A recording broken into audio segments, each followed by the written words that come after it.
A new opinion piece says some of the most recognizable names in politics have been working to gain access to an ultra-secret UFO recovery program.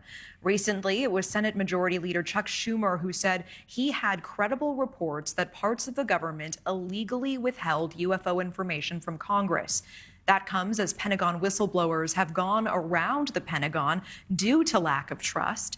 Joining us now is the author of that Hill.com opinion piece, Marik Von Rennenkampf. I really appreciate your time. I know you're also a former analyst with the Department of State's International Security and Non-Proliferation. Thanks for being here tonight.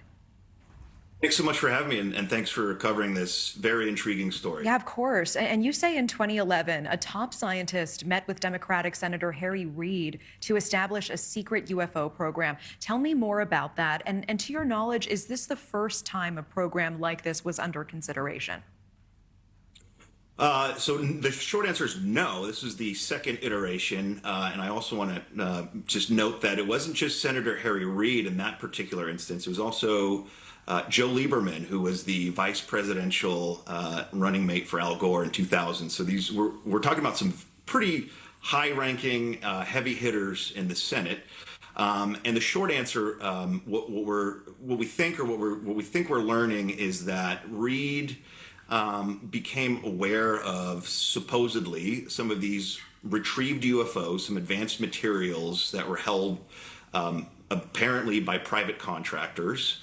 And he sought to establish a very secure, highly secretive program to take control of those materials from Lockheed and then study them and ideally to reverse engineer them. And this is all outlined in extraordinary detail, over 50 pages in these documents that were just released a couple weeks ago, a month ago now probably.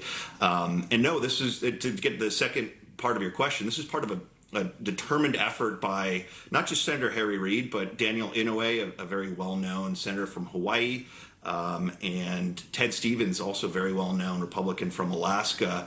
They tried the same process through the Department of Defense. They tried to establish a very highly protected, highly classified program to allegedly take control of these materials because some whistleblowers allege that the private sector was not making scientific progress with these materials because they were so secretive and so compartmented that the scientists just could not make sense of, or could not talk with each other and could not make sense of these materials that were allegedly recovered. To your knowledge, was an ultra-secret UFO recovery program ever actually established?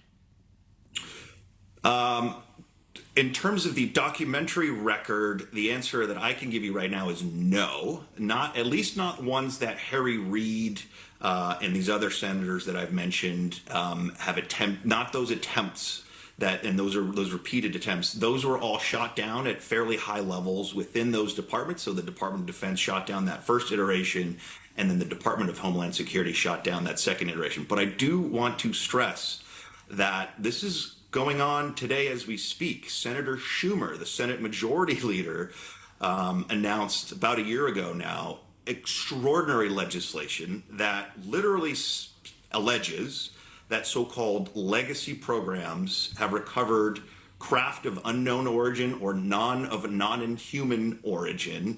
And this is outlined in 64 pages of legislation that I think if most Americans actually read through it, they would be astounded at what the Senate Majority Leader, a very serious conservative, not in the political sense, but in a secure sense, trying to be very conservative with what he puts out there, and 5 other senators put on the record. So more to come. I suspect we'll see more in the coming month or so. That's when this legislation, if it is reintroduced, and there's a whole long story about that, but there are indicators that we may be seeing much more of this, despite the Pentagon saying almost categorically that there's nothing to this.